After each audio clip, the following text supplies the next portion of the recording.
LAWsome by ConsultWebs. Breakthrough insights to build a thriving law firm with your host, Tanner Jones.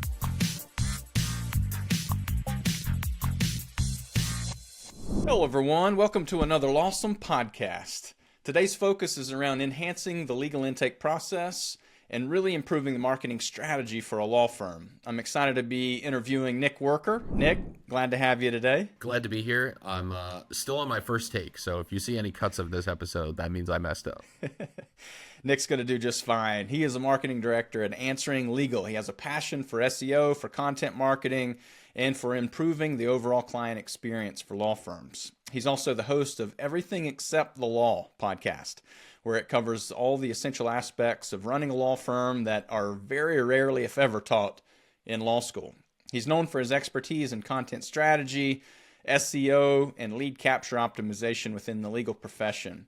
So again, Nick, we're excited to have you, and I'm going to start by covering some of the areas of effective legal intake. I know that's been a big part of your world and your organization's world, so let's start there. Maybe if you would start by explaining the why behind the legal intake process. Why should firms even care about having a standard process for their intake, and what kind of impact have you seen on intake and its ability to convert clients or acquire clients? So I love this question. Long question. I'm going to try and answer it in parts. Good. Why legal intake? Here, let's tackle that first. So your legal intake is really your firm's first impression on a client. Every one of the potential customers that call your firm will experience your legal intake, hopefully. If you have one, or if you don't have one, then you're in the right place. And so it's really important to get it right. It's your first impression. So it isn't essentially what brings in business. I know marketing, advertising, all of those efforts out there on the internet or billboards or radio ads, whatever you're doing, has to be or has to match almost one-to-one your legal intake process. So the person is going to see your messaging out there and want to, generate a phone call or a visit to your website with a chat, or, fill out a form on your website. The first time that you contact that person has to match one-to-one your messaging that you put out there. So the legal intake is really,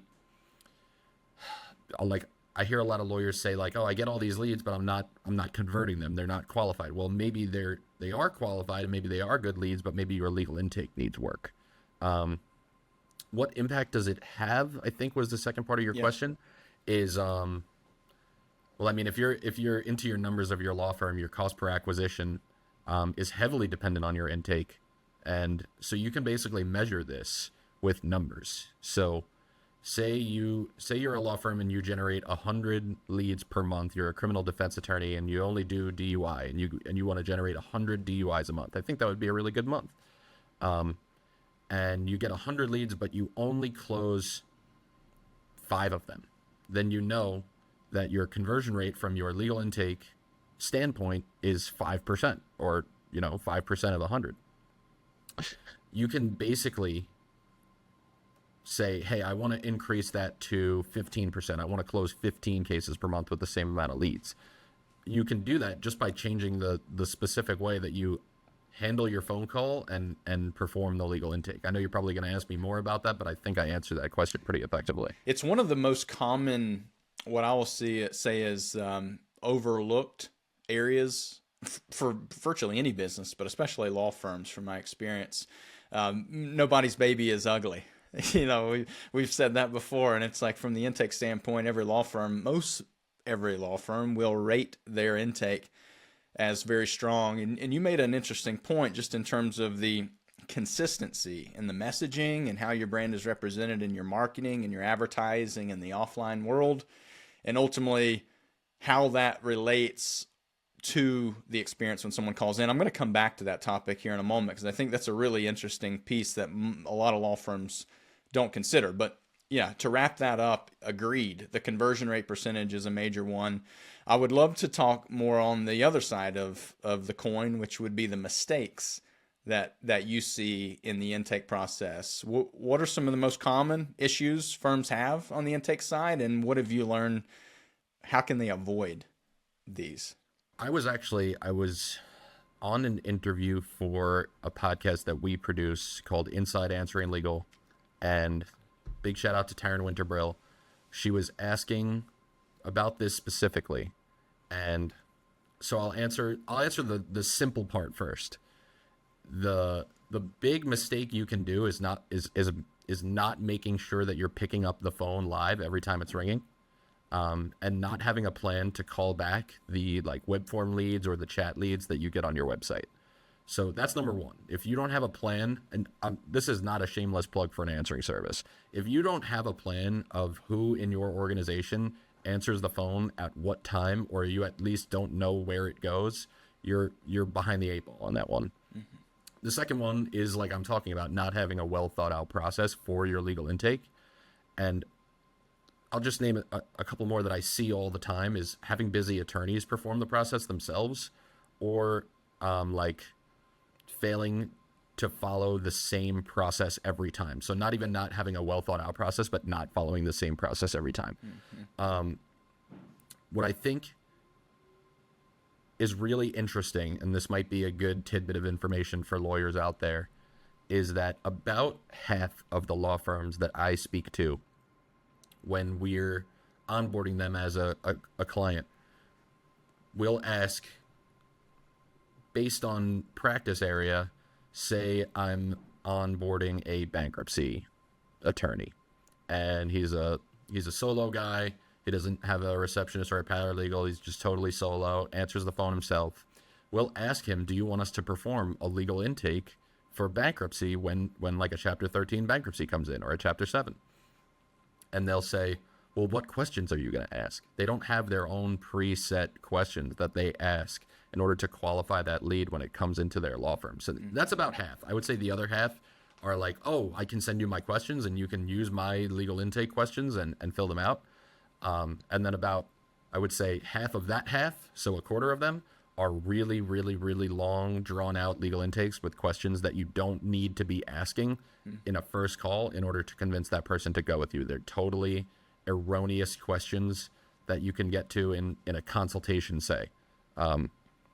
That would be my answer for most common mistakes that I see, especially with like my day-to-day line of work. Mm-hmm.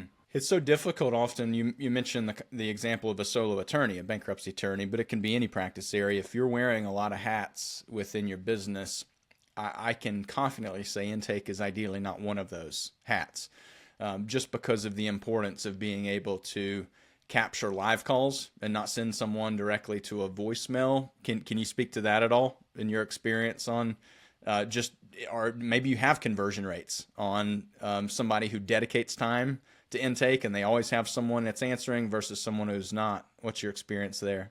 I'll talk a little bit about my business and what I see, because that's really all I can speak to. Is we talk to hundreds of attorneys a month who all have the same goal. They want to answer their phone live 24/7 with a dedicated virtual receptionist service specifically for law firms, so they're trained in your legal intake. I would say, out of the hundreds of law firms we speak to every month, 60% of them see an increase in the actual amount of clients that they're able to convert, simply because they're able to have more phone calls answered live with a live person and do what we do is primarily a preliminary intake, I would say, because if you are like for example, an estate planning attorney, I mean, you're going to have so many questions about that mm-hmm. specific person's, estate. But I would say it's 60% of those people actually stick with us. And then I would say 40% of the people do see an increase in the amount of leads that they're able to talk to, but they don't necessarily see the value in it. So that's what I would say is the increase in conversions for actual law firms when they actually dedicate the 24/7 answering service to their phones. Yeah, just a quick anecdote too. Last night we ordered out, and the place we called at least 3 times, where it just rang and rang, and it didn't even send us to a voicemail. Now, we've been to this place before, so we knew what experience we would get once we ordered food. But in most instances, it just reminded me like that's all it takes to deter someone in a marketplace is to simply not answer the phone or to send them to voicemail. That was a restaurant, right? We're talking here in legal. This is significantly a greater decision, a more impactful decision for an individual. And just the thought of sending someone to a voicemail or not being able to handle that live intake, even if it's not going to be the most substantive call, just to be there and respond goes a long way. But conversely, by not, it actually hurts you even more. It impacts your reputation in a complete opposite way.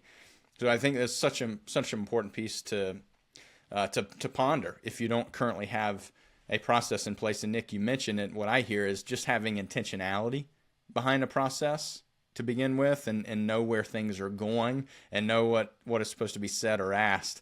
That in and of itself gets you a long way down the intake process. Absolutely. Well, let's keep moving because we've talked about phone calls. There are other ways naturally to convert a lead.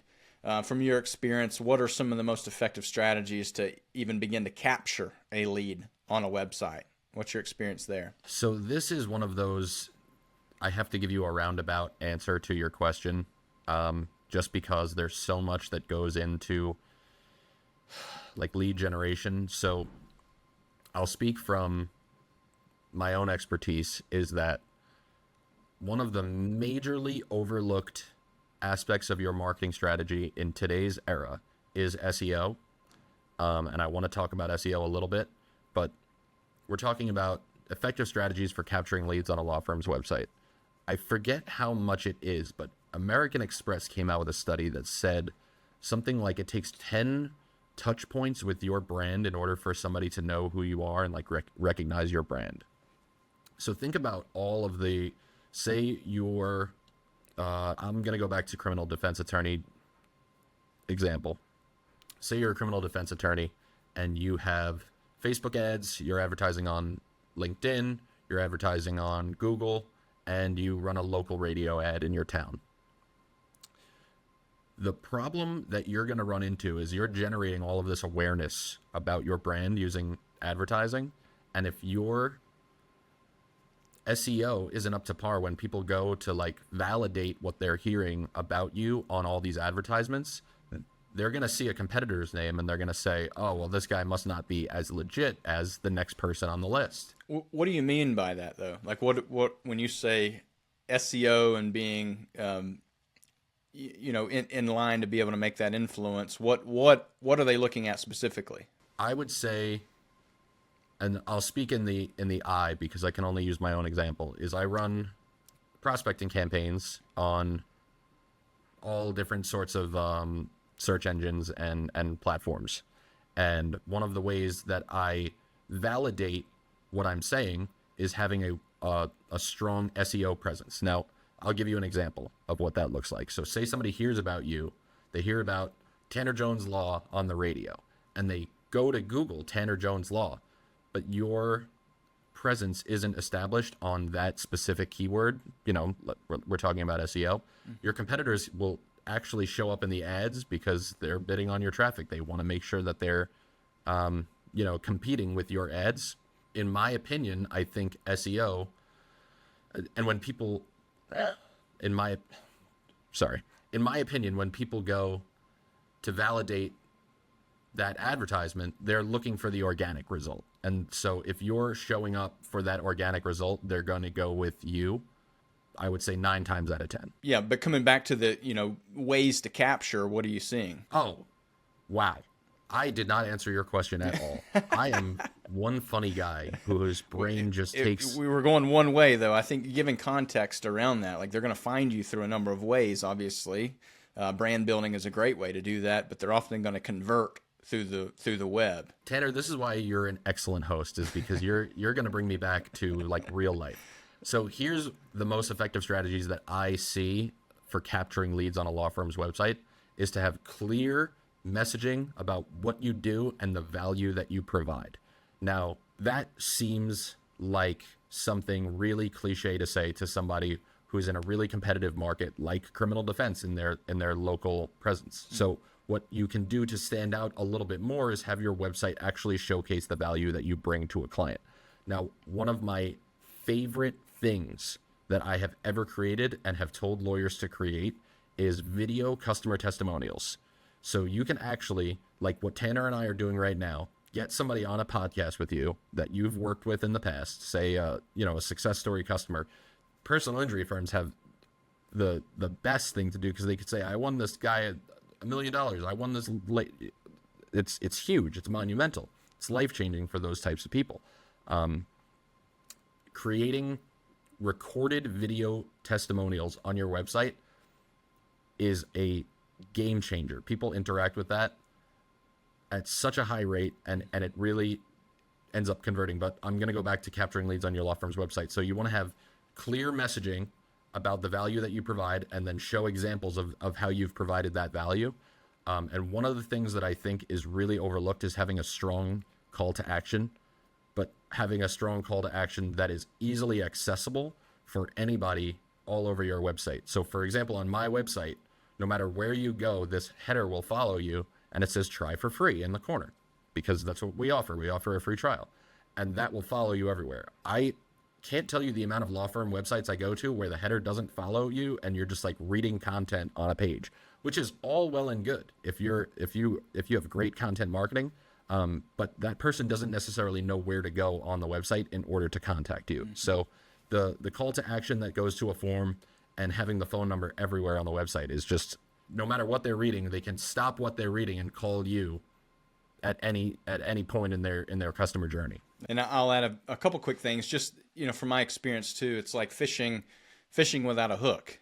Anybody in their right mind, they're not going to spend a day on the lake casting and casting and casting just a line maybe tied to a worm, right? You need a hook on there to be able to capture what you're going after. And that's exactly what you're suggesting there, Nick. And I agree, especially in the world of long form content, where we're putting so much content on a web page where someone may scroll and read for several minutes before they decide, you know what, this is the criminal defense firm I want, or the estate planning attorney I'm looking for. Intentionally putting those call to actions, as you said, a scrolling call to action, it's an incredible way to capture that. So I could not agree more. Is there anything else there in terms of capturing leads on a website? I will say this. I will say that most attorneys I've ever spoken to, and I have one guy off the top of my head who did a really good job with his own website and his own content marketing and his own SEO.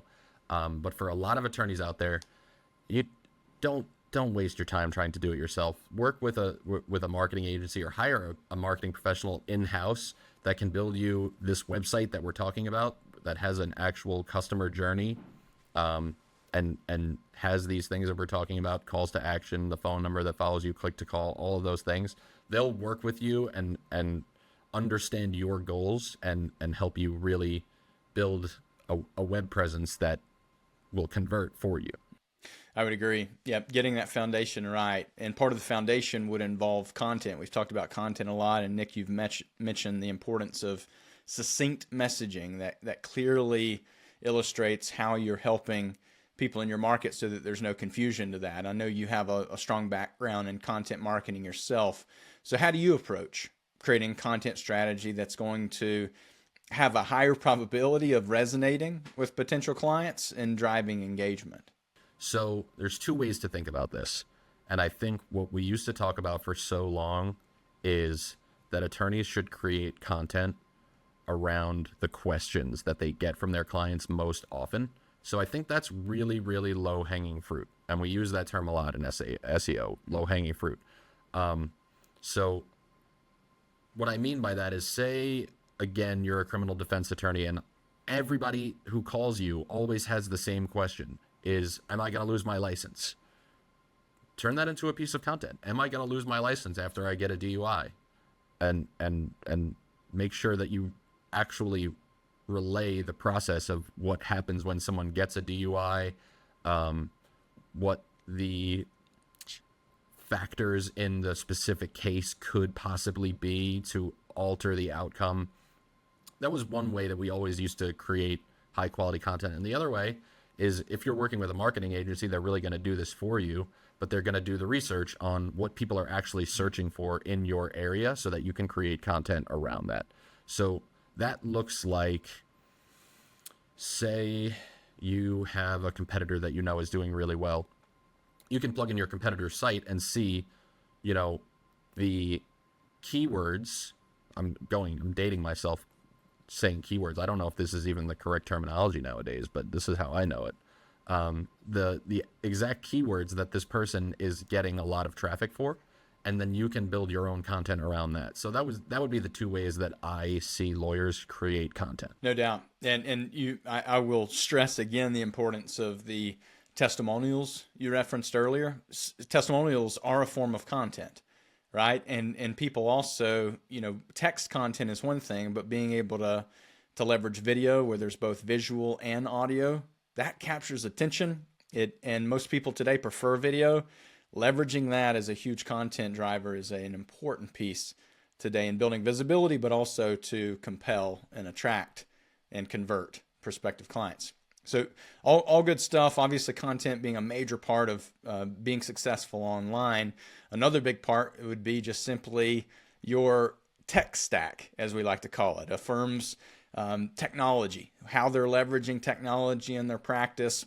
I know, I'll just say it. The law firm profession is known to be a bit behind the times, a bit archaic, if you will, leaning back on old, models or business strategies that have just been tried and true and worked really well for years and years. Now all this tech is among us, and many law firms are still kind of digging their heels in, not wanting to pursue that. From your take in being in the legal profession here, what have you seen? What has changed because of technology in the legal profession, specifically marketing and intake? Specifically marketing and intake. This is a great question. I have a good friend, Jared Correa, who has the 4 major table stakes things that, or pieces of technology that a law firm should invest in, which is case management, CRM, so customer relationship management, QuickBooks or anything like QuickBooks, LawPay, anything like that. And then what's the 4th one? I don't remember the 4th one. Sorry, Jared.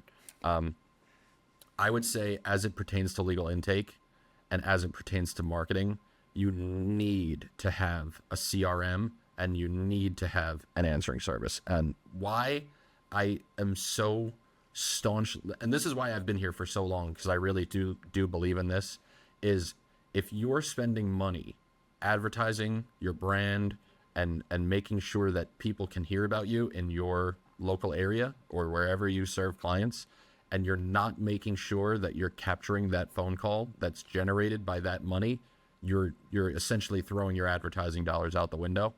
I can say that because I have the blessing that all of my marketing efforts, obviously I have this call center at my disposal. I know all of my phone leads that I get from lawyers are always answered.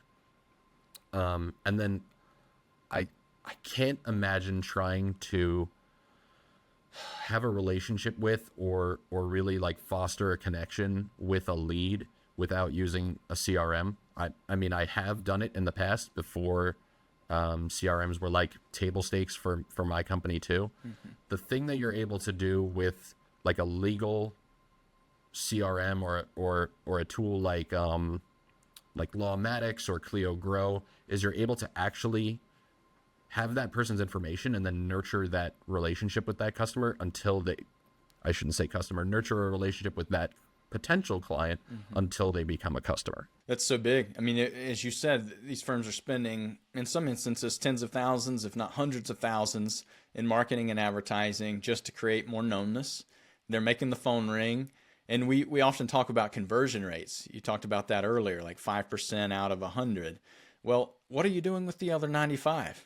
And that's exactly what you're referring to there, Nick. It's the ability to be able to capture and market to all of your contacts that you've paid to get in front of to begin with, and continue to nurture those through a client relationship management software. You mentioned Clio Grow, certainly very familiar with them. Any other groups that are top of mind that you would mention to our listeners for CRMs? For CRMs, I would definitely say Lawmatics. For personal injury, there's CasePeer, which is really good. Mm-hmm. Who else would I say I recommend? I know we just started working with Smokeball, and my clients, it's like a whole new world for them that we're able to work with Smokeball. Really, it doesn't even matter the CRM that you choose. You can use something like Salesforce, for example, and Salesforce has a thing that lays on top of it called Smart Advocate, and any CRM that you have is going to help you do one of a few things. It's going to track your interactions with that person, so you know when to follow up, what type of follow-up you've already done, and really where they're sort of at in their relationship with you, so that you can follow up effectively. So say you, like we mentioned before, you get 100 leads a month as a criminal defense firm, and you're only closing 5% of them. Well, you still have the 95 other leads in your CRM that you're currently marketing to, sending emails to, sending text messages to, calling up to follow up and see where they're at with signing a retainer for your firm. Any number of ways that you contact that person, but then keeping track of it to make sure you know what that person's pain points are, where they're at in the sales cycle with you, so that you can continue following up effectively. I could not agree more.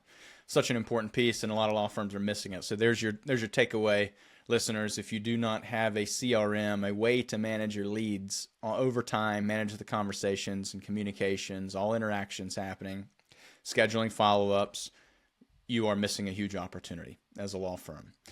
You heard it from Nick.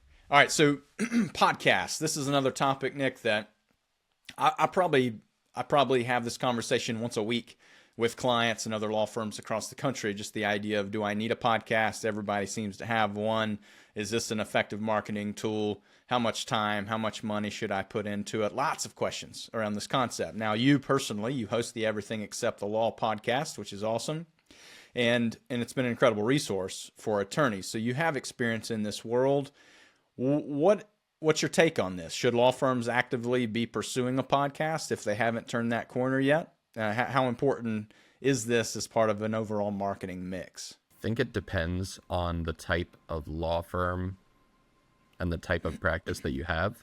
However, I see podcasting as a new opportunity that everyone can have. It's just a matter of how you spin your podcast. So, for example, the reason why I have a podcast called Everything Except the Law is because I'm a non-lawyer. I know absolutely nothing about the law, but I have guests on who talk about all of these things about running a law firm that attorneys obviously weren't trained for back in law school. Mm-hmm.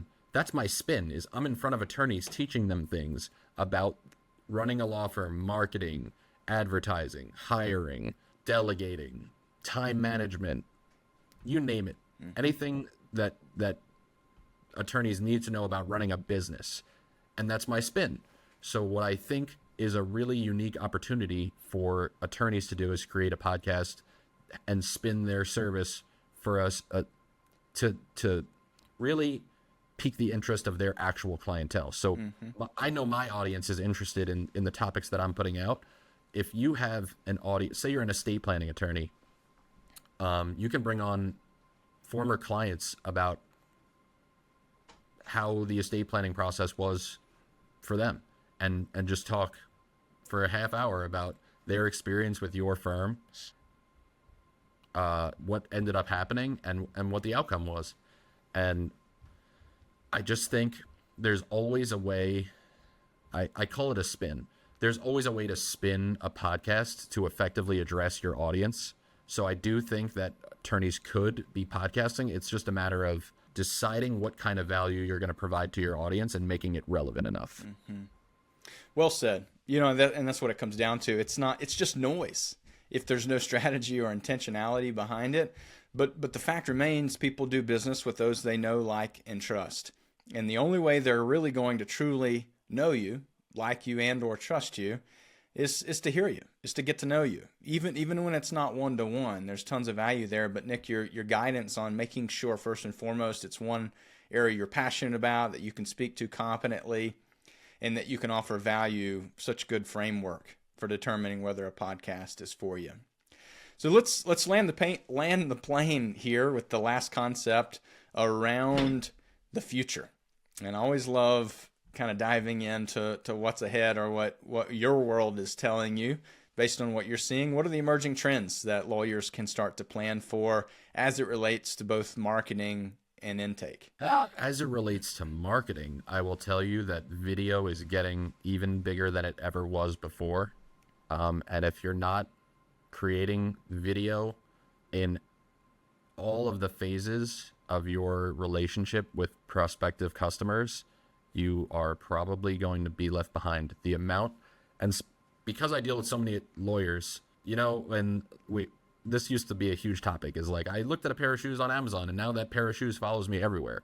I can't escape law firm advertising. Law firms, I must be like the perfect customer profile on Meta, on TikTok, on LinkedIn, on all of these things. I see so many attorney advertisements, but what they do really well is they do what we've been talking about, is they have podcasts, they have customer testimonial videos, they have the attorney talking on video about the process that you're going to have.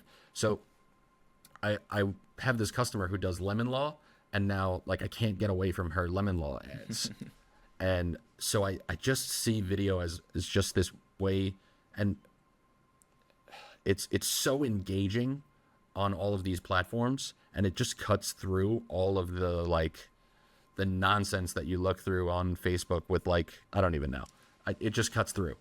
And then from an intake perspective, I really think that a lot of law firms have sort of started really investing in their intake.